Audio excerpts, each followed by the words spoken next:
Good. There's a book called Ordinary Men that's a lot like that. I don't think I've mentioned that to you before, but Ordinary Men is a book about, it's the best book of its type. Maybe it's the only book of its type. It's possible, but it's plotted much like Breaking Bad in some sense. It's a story about these German policemen in the early stages of World War II. And they were guys who were old enough to be raised in Germany really before the Hitlerian propaganda came out in full force. You know, if you were a teenager, say in the 1930s, you were going to be pulled right into the propaganda machine, and maybe you were part of the Hitler Youth, and like you were raised in that, you know. But if you were older, then you were raised before that, and you're not as amenable to propaganda once you're older than about, well, I would say about 22 or something like that. It's pretty young, actually. If you're going to make a soldier, you have to get a soldier young, because once people are in their early 20s, say, they already have their personality developed.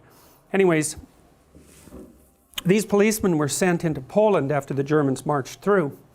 And, you know, it was wartime, and there was this hypothesis in Germany that the Jews in particular were operating as a fifth column and undermining the German war effort because, of course, the Germans blamed the Jews and a variety of other people for actually setting up the conditions that made the war necessary. And so when the police were sent into Poland, they were also required to make peace, roughly speaking. And so they started out by rounding up all the Jewish men between 18 and 65 and gathering them in stadiums and then shipping them off on the trains. But that isn't where they ended. They ended in a very, very dark place. I mean, these guys were going out in the field with naked pregnant women and shooting them in the back of the head by the end of their training. And what's really interesting about that is that their commander told them that they could go home at any time. So this is not one of those examples of people following orders.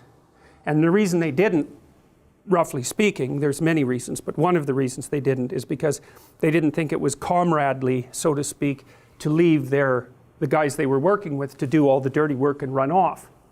You know, and that's really an interesting fact, you know, because in different circumstances, you wouldn't think about that as reprehensible, right? You'd think, well, that's part of teamwork and under rough circumstances, and that's at least in part how they viewed it. And they were also made physically ill multiple times, physically and psychologically ill by the things that they had to do, but they kept doing them anyways.